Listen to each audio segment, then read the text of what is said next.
Fala galera do Vire Bicho, tudo bem? Professor Adriano Santana, Biologia, e estamos nessa aula de número 1 que trata de citologia e biotecnologia. Em citologia vamos falar de membrana, citoplasma, núcleo, algumas organelas, algumas funções do núcleo, como mitose e meiose, e depois vamos falar de um pouco de biotecnologia, que a gente vai falar um pouco de clonagem e transgênico, tá? Não esquece, é uma revisão, se liga, pega o papel, vai anotando, vai escrevendo, dá um pause, copia um pouco da lousa, tá bom? E aí você já está revisando, já está reforçando isso na sua cabeça, tá certo? Vire Bicho, nosso bicho é com X. Se inscreve também no canal Vire Bicho, dá like, porque quanto mais propagar, vai ter mais algumas aulinhas lá já disponíveis, e essa plataforma aí que você viu que vale a pena. Beleza? Vamos nessa. Citologia.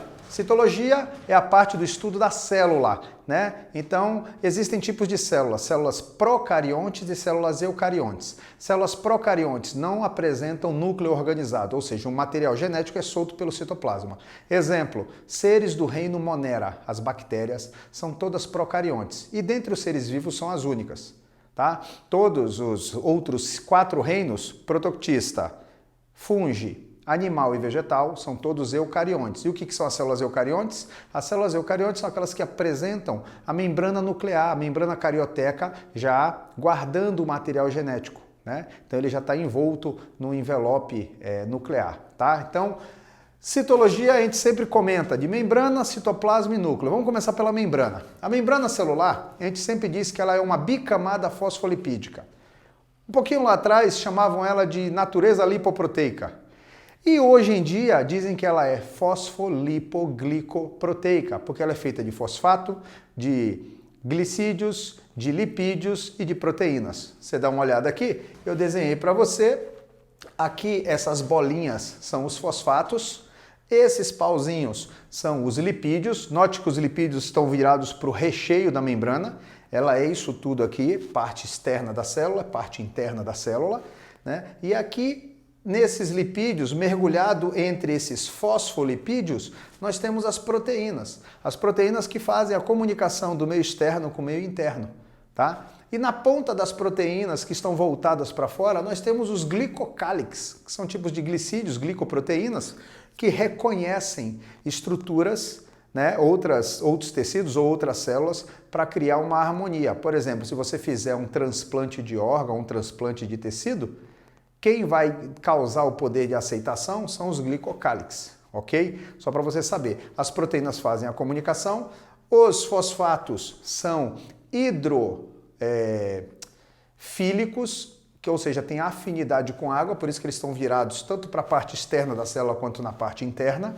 E o recheio, que é feito de lipídios, eles são hidrofóbicos, eles não gostam de água, por isso que eles ficaram virados para a parte do recheio da célula, certo? Essa célula tem a passagem de água através dela com uma certa liberdade, e o restante é selecionado. Por isso que eu digo que a função da célula é controlar a entrada e saída de substâncias, ou seja, ela controla a entrada e saída de substâncias na célula, a membrana celular. A membrana celular também tem outras propriedades. A propriedade de exocitose e a propriedade de endocitose. Exocitose, jogar para fora, de forma secreção e excreção. Secretar é jogar para fora da célula o que eu produzi de útil. Eu posso ter formação de insulina e liberar, secretar essa insulina da célula. Quem está muito ligado a isso é o complexo de Golgi. Excreção é jogar para fora o que for tóxico, o que eu não for mais usar, o que eu digeri e quero descartar da célula. Tá? Quem está muito ligado a isso são os lisossomos primários grudam no invasor, forma um lisossomo secundário, digere, forma o vacúolo digestivo, que depois vai ser excretado da célula, ou a excreção de CO2, que é produzido e liberado lá na respiração celular. Então, excreção é a liberação de substâncias não úteis. Secreção é a liberação de substâncias que serão utilizadas no próprio organismo. Endocitose, puxar para dentro da célula. Se for uma substância líquida, vai formar na membrana uma invaginação formando um canal de escoamento. Isso aqui absorção de substâncias líquidas, depois fecha e vai formar um pinossomo. Por isso que o nome é pinocitose, englobamento de substâncias líquidas, forma um canal num processo de invaginação. Já a fagocitose é o englobamento de partículas sólidas, ou seja, a membrana vai emitir pseudópodes, vai ser uma evaginação, vai englobar a substância e vai puxar para dentro, formando um fagossomo. Tá? Então, pinocitose, substâncias líquidas, lembra de pingo, pronto, pinocitose, e fagocitose, substância sólida. Quem fagocita, come, certo? Vamos nessa, falar ainda de alguns transportes através da membrana, algumas propriedades específicas, como osmose e difusão. Toda vez que falar de osmose e difusão, é transporte através da membrana de alguma coisa. Osmose você tem que guardar, osmose é solvente. Osmose é passagem de líquido. E difusão é passagem de soluto, de íons. Vamos pensar para descobrir como é que funciona isso aqui. Eu fiz, osmose, passagem de solvente do menos concentrado para o mais concentrado. Difusão, transporte de soluto do mais concentrado para o menos concentrado. Esses dois processos aqui são chamados processos passivos porque não tem gasto significativo de energia. Não é que não tem gasto de energia, é que é insignificante. Então a célula a gente diz que é um transporte passivo, tá? Já o transporte ativo é que tem gasto significativo de energia. Mas veja só, osmose e difusão. Pensa num pedaço de carne e você lotou de sal. Sal é o soluto. Água tem dentro da carne. Quando você bota um monte de sal na carne, a água da carne não vai sair? Vai sair de onde tem menos sal para onde tem mais sal. Vai sair de onde está menos concentrado, porque concentração é de soluto. O lado de fora da carne está muito mais concentrado de sal do que o lado de dentro. Por isso que a água sai, fica minando água. Porque a água ela é atraída, é uma atração iônica que sai do meio de menor concentração com menos sal para onde tem mais sal. Então não decora, só raciocina na hora da prova. Osmose eu sei que é transporte de solvente. Se é transporte de solvente, eu vou pensar carne com sal, a água saindo de onde tem menos sal para onde tem mais sal. É osmose do menos concentrado para o mais concentrado. Porém, em contrapartida, a gente sabe que essa carne ela vai salgando, porque o sal vai entrando. Porque tem muito sal do lado de fora e ele vai entrando. Porque o soluto sempre vai de onde está mais concentrado para onde está menos concentrado. Tá? Temos a difusão dita como difusão simples e facilitada. Simples é quando vai de um ambiente de maior concentração para o de menor concentração de forma livre. Já facilitada, para essa passagem eu preciso de uma proteína, facilitando essa passagem. É uma proteína específica para aquele soluto, porém ela não cobra nada por isso, ela só tem um formato de aceitação.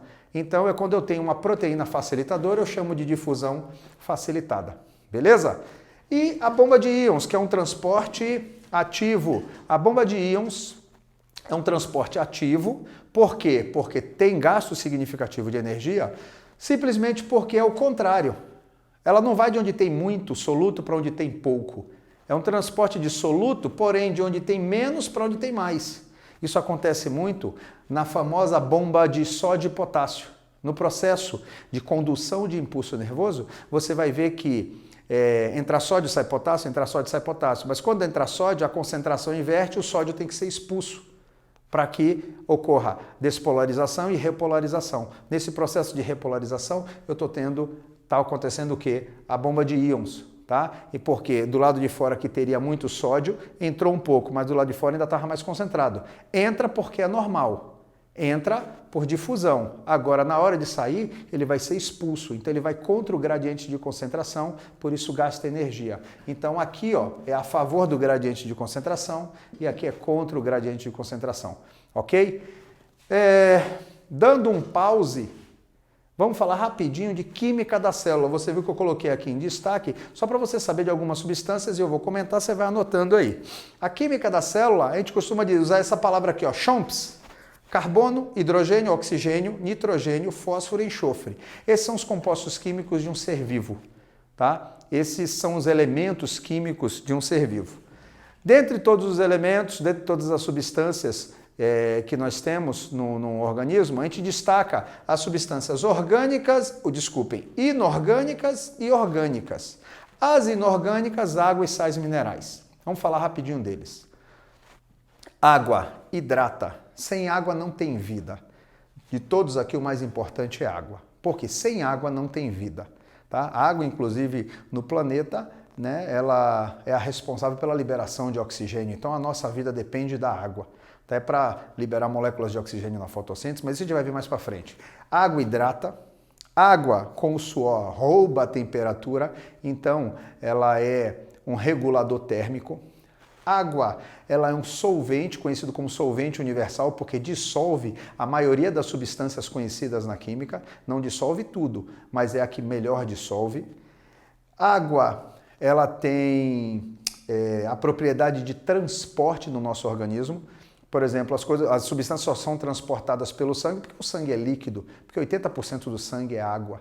Tá? A água dá tonicidade ao corpo, dá turgidez. Então, a água é fundamental por tudo isso que foi dito aqui, ok? Sais minerais, você tem que pensar que os sais minerais, eles regulam os processos no seu organismo. Vamos dar um exemplo rápido aqui. Quantidade de sódio, aumento de pressão, variação de pressão. Então, a gente busca sempre para que várias situações ocorram no nosso corpo, no nosso processo metabólico, a gente usa sempre os sais minerais. Eles estão, então, como reguladores do metabolismo. Já as substâncias orgânicas, os orgânicos eu tenho carboidratos, proteínas, lipídios e vitaminas. Carboidratos, ou conhecido também como açúcares, glicídios. Carboidrato eu tenho monossacarídeo, disacarídeo e polissacarídeo. O monossacarídeo eu tenho dois grupos, anota aí. Os de 5 carbonos, pentoses, e os de 6 carbonos, hexoses. 5 carbonos, pentose, eu tenho desoxirribose e ribose. Participam da formação do material genético, DNA e RNA, ok? Já os hexoses, eu tenho glicose, frutose e galactose. Quando eu combino eles, eu passo a ter o quê? Disacarídeos. Monossacarídeos são glicose, frutose e galactose. Quando eu junto glicose com glicose, eu vou ter o quê? A maltose, é um disacarídeo. Quando eu junto glicose com frutose, eu vou ter a sacarose, que é comum no açúcar, né, que a gente come no café da manhã para adoçar as coisas. Quando eu junto glicose com galactose, eu tenho o açúcar do leite, a lactose. Tá? Então, maltose, sacarose e lactose são disacarídeos. E polissacarídeos é quando é formado de vários monossacarídeos. Vários glicídios juntos formam o polissacarídeo. Eu tenho polissacarídeo animal e vegetal. Vamos falar primeiro do polissacarídeo animal. O glicogênio ele acumula nos músculos, ele é uma reserva de energia para o corpo. Porque toda vez que eu falo de carboidrato, eu tenho que pensar em fonte de energia, tá? Então o glicogênio é a nossa reserva. Ou a quitina, na formação de exoesqueleto de insetos, né? É um carboidrato estrutural. Então eu tenho carboidrato de reserva animal, glicogênio, e carboidrato de estruturação animal, quitina. Já na parte vegetal, eu tenho o polissacarídeo de reserva vegetal, que é o amido, que fica acumulado dentro dos vacúolos das células vegetais. E eu tenho também a celulose, que reveste a célula vegetal dando rigidez. Então eu tenho o de reserva, que é o amido, e o de estrutura, que é a celulose, são polissacarídeos vegetais, certo? Proteínas. Proteínas têm a ver com construção, com firmeza, com a montagem do corpo. Inclusive, é o composto orgânico mais abundante de qualquer ser vivo. Orgânico, tá? O inorgânico, na verdade, no geral, varia de uma espécie para outra, mas a água é que está ali dominando. Mas proteína todo ser vivo tem proteína. E essas proteínas formam o corpo. Essas proteínas estão ligadas à construção, à plasticidade do corpo. Estão ligadas também à defesa, formando ali intensamente os glóbulos brancos. Estão associadas a transporte, quando eu falo, por exemplo, da hemoglobina, ou quando eu falo de alguns hormônios, como a insulina, tá? Estão ligadas a regulações também, a metabolismos mais acelerados, quanto às partes de catalisadores, de anabolizadores. Tá? Tudo isso é proteína. Tá? Você pensa na construção do organismo, estou falando de proteína. Lipídios. Lipídio eu penso em reserva de energia. Organismos que conseguem fazer acúmulos de lipídio formam gorduras. né? Então, esses ácidos graxos que formam aí os lipídios, né? Ácidos graxos e gliceróis formando os lipídios, nós temos aí como reserva de energia, anti-impacto, isolante térmico e formação de esteroides. Testosterona, por exemplo, é um deles. Tudo isso está associado aos lipídios. E vitamina também está associada à construção e regulação, muito mais à compactação. Para eu juntar uma estrutura com outra, principalmente na parte proteica, eu vou precisar muito das vitaminas. Tá? Onde eu encontro carboidratos? Massas, muitas massas e açúcares, eu tenho carboidrato. Onde eu encontro proteínas, que são conjuntos de aminoácidos? Eu encontro muitas proteínas em carnes, em soja, em vários tipos de grãos, eu consigo encontrar, principalmente nas leguminosas eu encontro proteínas, né? Tenho maior ainda na fonte animal, tá? Lipídios eu tenho de origem animal, por exemplo, manteiga, e de origem vegetal, que são os óleos, né? Óleo de soja, azeite de oliva, tá? Ou a própria gordura da carne, que é de origem animal, também lipídio.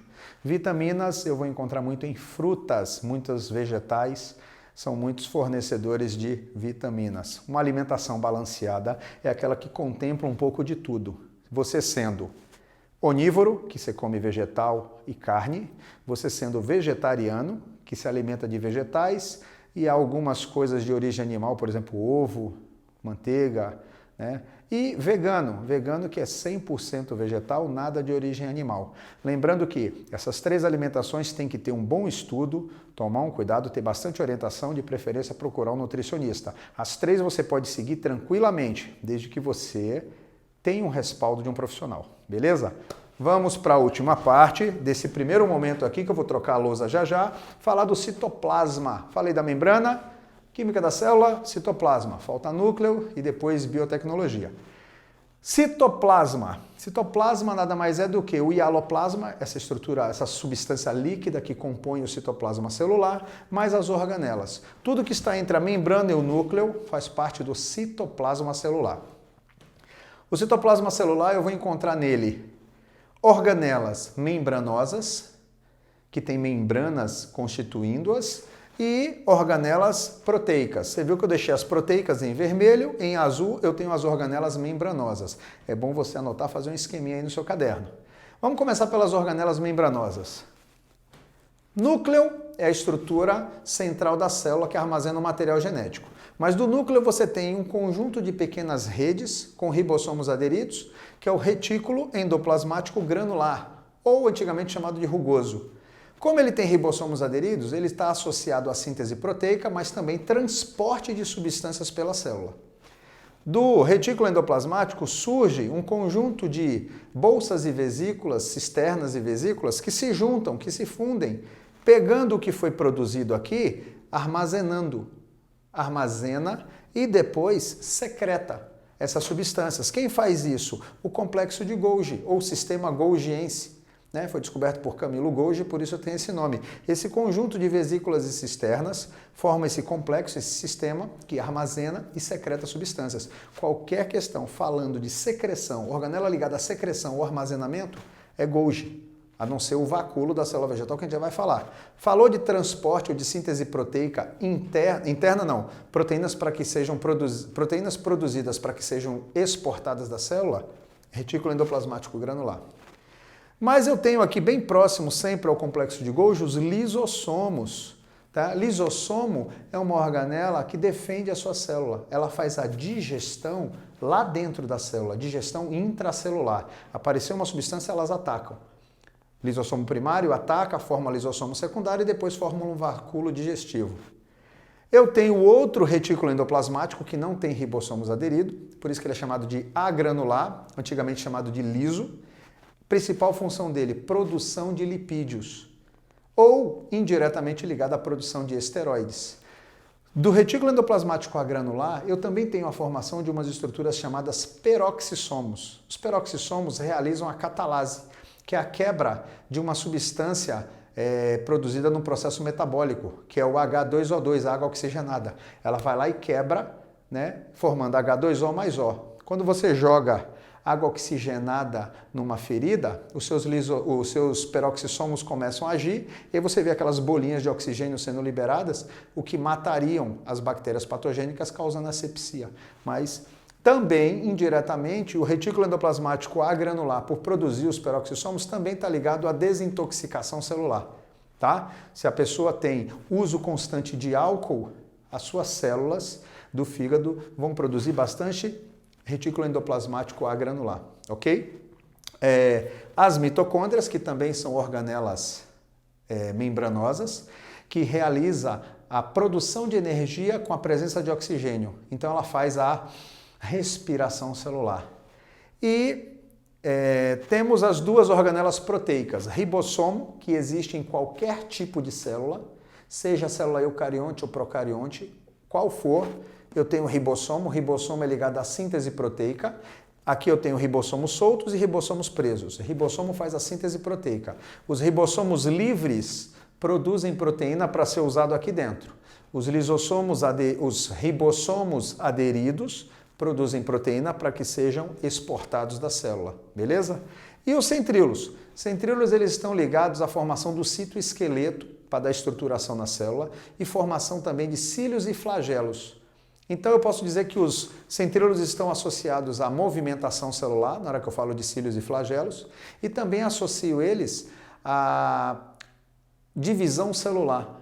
Quando eles formam o fuso mitótico, eles formam o áster, né? Formando aquelas fibras que vão se ligar aos cromossomos, né? Então eu posso dizer que os centríolos estão associados, além de produzir cílios e flagelos, eles estão diretamente ligados à divisão celular, seja mitose ou meiose.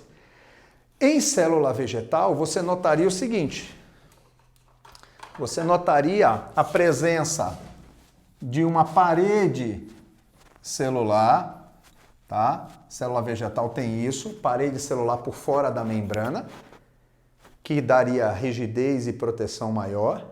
E você teria a formação ainda de uma estrutura grandona aqui, ó, que é o vacúolo, onde eu tenho controle osmótico e reserva de amido, tá bom? E falando de algumas organelas, eu vou falar primeiro aqui do ribossomo na síntese proteica, como é que ocorre de uma forma bem resumida. Depois eu vou te falar já na próxima lousa de respiração celular e fotossíntese. E a gente entra com mitose, meiose e biotecnologia, tá bom? Se liga aqui. Aqui é a parte do núcleo e aqui é a parte do citoplasma. O DNA abre para que ocorra a formação do RNA mensageiro. Quando o DNA produz o RNA, eu estou fazendo uma transcrição. Essa transcrição vai para o citoplasma através do RNA mensageiro, que levam as trincas. Lembra? Adenina, timina, guanina, citosina no DNA? Quando eu formo o RNA, lembra que no par conjugado do RNA, eu nunca vou ter timina, eu vou ter uracila. Foi o RNA mensageiro formando as trincas, que são os códons.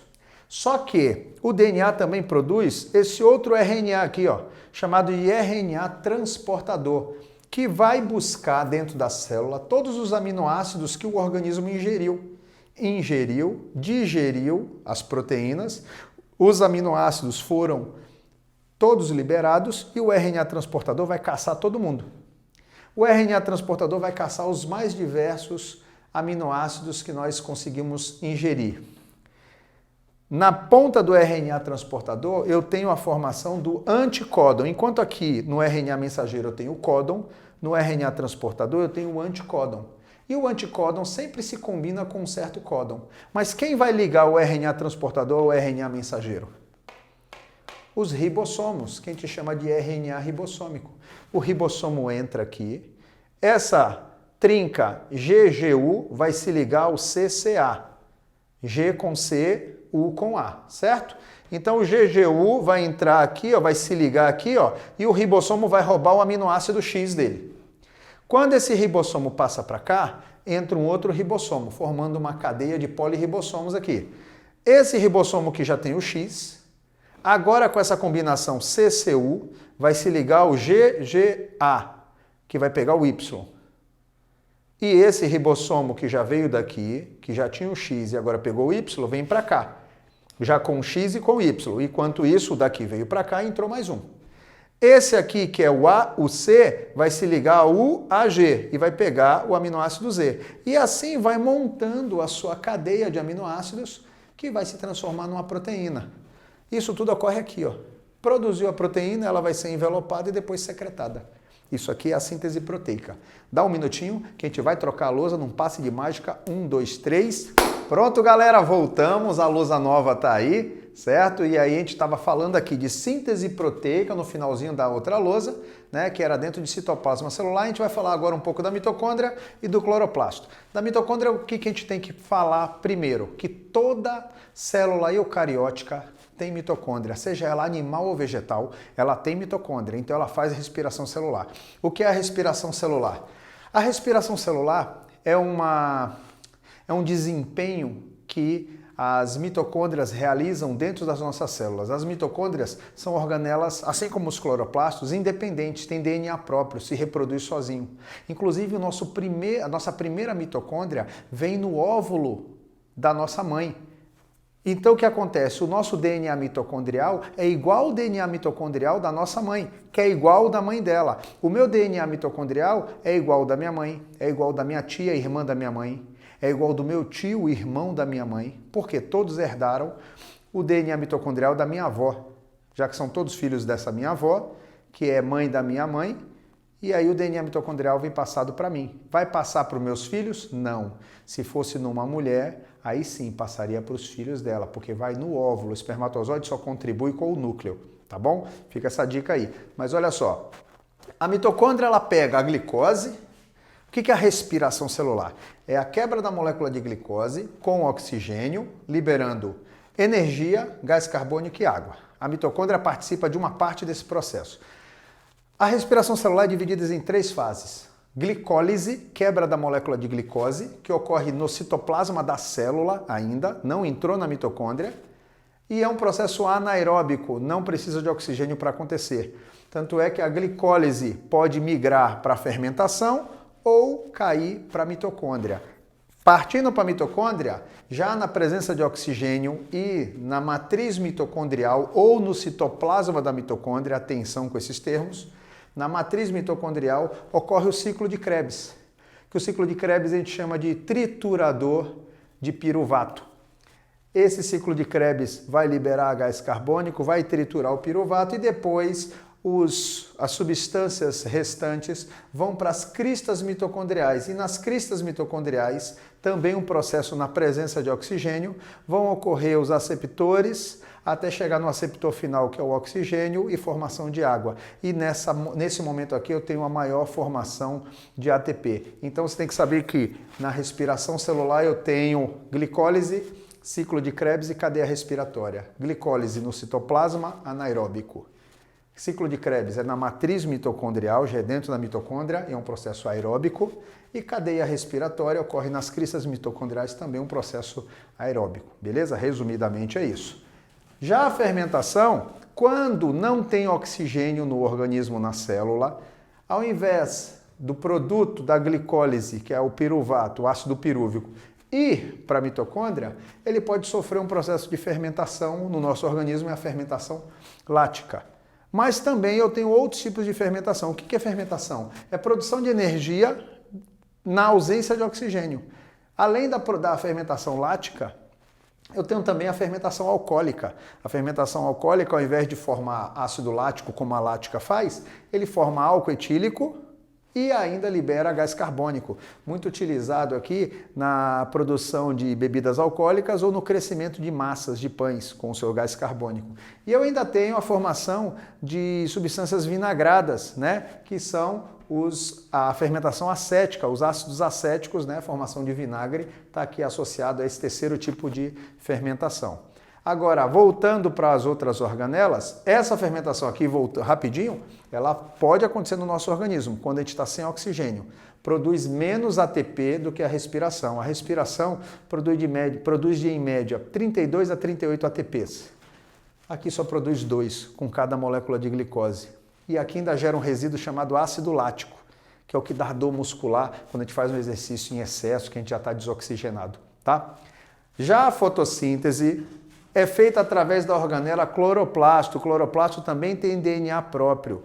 E o cloroplasto ele é presente apenas em células vegetais. Enquanto as mitocôndrias existem em todos os tipos de células eucarióticas, tanto animal quanto vegetal, o cloroplasto só na célula vegetal. E o que o cloroplasto faz? Ajuda no processo da fotossíntese, que é a produção de carbono orgânico. O que é fotossíntese? Transformação de carbono inorgânico em carbono orgânico.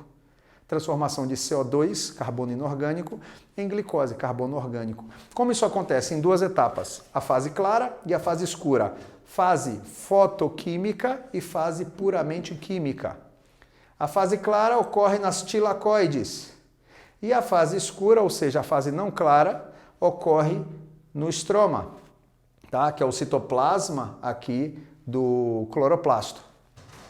A fase clara eu vou ter a fotólise da água, quebra da molécula de água, liberando oxigênio para a atmosfera e liberando hidrogênio para o citoplasma aqui do cloroplasto. Libera também ATP, tá? Para que ocorra o quê? Na fase escura, aqui no estroma, ocorre o ciclo de Calvin, que é um ciclo que vai pegar CO2 da absorção do vegetal, juntar com o hidrogênio que foi liberado aqui, e aí CO2 mais hidrogênio na presença de energia liberada aqui forma os glicídios, tá bom? Então, eu tenho que saber que tem a fase clara nas tilacoides, fase escura no estroma. Fase clara eu tenho a quebra da molécula de água, liberação de oxigênio e formação de energia. E a fase escura eu tenho o ciclo de Calvin, que proporciona a junção do gás carbônico com o hidrogênio liberado aqui dessa quebra, na fase clara, agora aqui na fase escura, junto o CO2 mais o hidrogênio formando os glicídios. Tá? Fotossíntese muito presente nas folhas das plantas, na parte verde dos vegetais. Tudo isso graças a um pigmento que existe aqui dentro chamado clorofila. Principalmente quando a gente chama de clorofila, porque a gente está associado à cor verde. Mas a gente fala cloroplasto, só que na verdade são os plastos, tá? O mais comum é o de produção de pigmentos verdes, que é a clorofila, por isso que a gente apelidou todo mundo de cloroplasto. Beleza? Núcleo celular. Acabamos o citoplasma, agora a gente vem para o núcleo celular. No núcleo celular nós temos o seguinte: a divisão, membrana carioteca é uma dupla membrana porosa e com ribossomos aderidos nela. Isso é a membrana carioteca, tá? Por isso que existem os seres procariontes, que é carioteca primitiva, não tem carioteca, e eucarionte, carioteca verdadeira.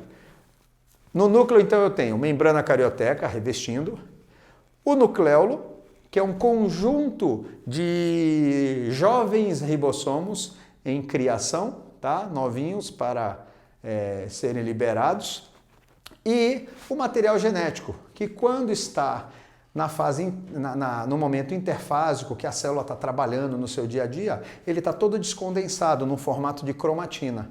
Quando ele entra em divisão celular, quando essa célula entra em divisão celular, sai do momento interfásico e passa para a divisão celular, a sua cromatina tira uma cópia, ocorre a replicação e a condensação desse material genético, transformando em cromossomos. Como nossas células apresentam pares de cromossomos, que um veio do espermatozoide e outro do óvulo, no caso 23 do espermatozoide e 23 do óvulo na nossa espécie, eu tenho pares de cromossomos e eu chamo esses pares de cromossomos que têm o mesmo formato e tamanho, porque eu tenho lá 23 tipos diferentes. 23 pares de mesmo formato e tamanho, são cromossomos homólogos, tá? Então eu tenho 23 pares de cromossomos homólogos. Por isso que minha célula, por apresentar pares de cromossomos, é chamada de célula diploide, ou simbolizada pelo símbolo 2Ns. Quando eu só tenho um tipo de cada cromossomo, eu chamo de célula haploide, tá? Simbolizada apenas pela letra N, tá? Desculpem. Passando do núcleo, entrando então em divisão celular. A divisão celular ocorre em dois momentos. A intérfase, que é o momento de preparação da célula para entrar em divisão celular, e a divisão celular propriamente dita, que pode ser uma mitose ou uma meiose. A intérfase ela é caracterizada pelo momento G1, S e G2. Momento G1, momento preparatório, intensa síntese proteica. Momento S é onde ocorre a replicação. Eu vou pegando o meu material genético e tirando uma cópia. Eu deixo de ter um cromossomo simples e passo a ter agora um cromossomo duplicado. Vamos falar assim. E o momento G2, que é um momento estacionário, onde alguns autores afirmam que eu tenho já ali a duplicação dos centríolos para a divisão celular. Tá? Depois ocorre a divisão celular propriamente dita, mitose ou meiose. Tá? Se for mitose, uma célula diploide com 46 cromossomos duplicados, olha aqui ele parece um xizinho, vai se dividir, vai quebrar e separar as cromátides irmãs. Então eu vou ter o que? A separação das cromátides irmãs, formando duas células, também cada uma com 46 cromossomos, mas são cromossomos simples, como ele é normalmente. Tá? Então isso é mitose, ocorre no crescimento dos organismos, na regeneração de tecidos, cicatrização, tá? É onde eu vou encontrar mitose, até em alguns tipos de reprodução celular. Tá? Mas a gente sempre associa ele ao crescimento do organismo. Toda vez que você mostra lá o crescimento do organismo, eu estou falando de mitose. Tá? Já a meiose, ela vai pegar também uma célula diploide, como aqui, ó. Aqui uma diploide viram duas diploides. Aqui uma diploide vai sofrer meiose 1 e depois meiose 2. Na meiose 1, eu vou separar os cromossomos homólogos. Eu fiz um de cada cor aqui, para você notar que na meiose 1 eu tenho a separação dos cromossomos homólogos. Se eu deixei de ter par de cromossomo, eu tenho uma célula diploide virando duas haploides, mas os cromossomos ainda estão duplicados. A meiose 2 ela é bem parecida com a mitose. Eu vou quebrar as cromátides irmãs, formando duas novas células haploides, agora com cromossomo simples. Então, resumindo, a meiose é uma célula diploide se transforma em 4 células haploides, cada uma tendo, logicamente, a metade do número de cromossomos que é inicial. Aqui não, aqui é mantido o número de cromossomos na mitose. A meiose é para a formação de gametas. Lembrando que no início da meiose 1 tem a prófase 1, que tem um momento onde ocorre o crossing over, que é a troca de pedaços das cromátides, garantindo que cada gameta aqui seja um diferente do outro. Por exemplo, cada espermatozoide vai ser um diferente do outro, ok? É isso de divisão celular, é um resumo também.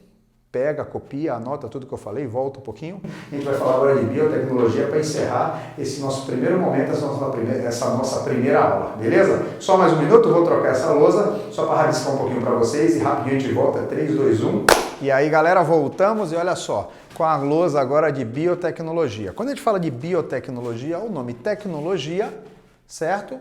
Associada à vida, é a tecnologia a serviço da vida. Então, como é que eu tenho que olhar isso? Tudo que eu tenho do processo tecnológico associado à vida, eu estou falando de biotecnologia. Até um braço ciborgue eu estou associando a biotecnologia, né? Mas eu posso fazer isso também olhando lá dentro, olhando em nível celular, em nível do núcleo celular, né? Molecular até. Tá? Então, tudo isso tem a ver com biotecnologia. E a biotecnologia a gente fala aí, teste de DNA, teste de paternidade, tipagem sanguínea, né? Doações sanguíneas, associações de formação de fluidos artificiais para substituição de sangue, peles artificiais, tudo isso é processo biotecnológico. Melhoramento genético, né? Melhorar a parte genética de estruturas de vegetais, de animais, né? Hibridismo, inseminação artificial, né? Introdução de espermatozoide em óvulos, isso é o chamado bebê de proveta, tudo isso é processo biotecnológico. Clonagem, transgênicos, né? Então, o que mais aparece no Enem, lembrando que isso aqui é uma revisão, o que mais aparece no Enem são esses dois temas, a clonagem e os transgênicos. Então, vamos falar rapidinho da clonagem. O que é a clonagem? A clonagem nada mais é do que uma cópia fiel. Tirar uma cópia fiel de quem? De uma célula que já existia. E onde ficam as informações de uma célula? No seu núcleo, é o seu DNA. Então, se eu tenho aqui, célula 1, célula 2. O que é que eu fiz? Eu tirei o núcleo da célula 2 e coloquei na célula 2 o núcleo da célula do tipo 1. O que é que eu vou ter aqui? O clone de 1. Ou seja, aqui é um organismo. Eu chego de uma das células desse organismo, tiro o núcleo dele e coloco agora no núcleo de uma célula em desenvolvimento, um zigoto. O zigoto que é a junção de espermatozoide e óvulo. Né? Ovócito secundário e espermatozoide forma o que? O zigoto. Essa célula aqui ia começar o desenvolvimento embrionário, eu tiro o núcleo e aí pego a célula do indivíduo 1 e coloco aqui. O que eu vou ter agora? O desenvolvimento com as características do indivíduo 1, características fiéis, ou seja, a clonagem do indivíduo 1. Tá? Então, clonagem é uma cópia fiel. Eu uso o núcleo do indivíduo para formar outros indivíduos, como foi a clonagem da ovelha Dolly. Né? A Dolly, ela foi retirado, se eu não me engano, das células mamárias, do tecido mamário da mãe dela, né? Da sua progenitora, pegou o núcleo da célula, colocou em uma outra célula que iria começar o desenvolvimento embrionário, retirou aquele núcleo e colocou o núcleo da célula dessa ovelha, fazendo nascer essa outra ovelhinha, a Dolly. Tá? Lembrando que a parte final de alguns cromossomos, chamadas de telômero, é o que determina o número de divisões celulares que aquela célula vai fazer durante a vida, findando o seu telômero, morte do indivíduo.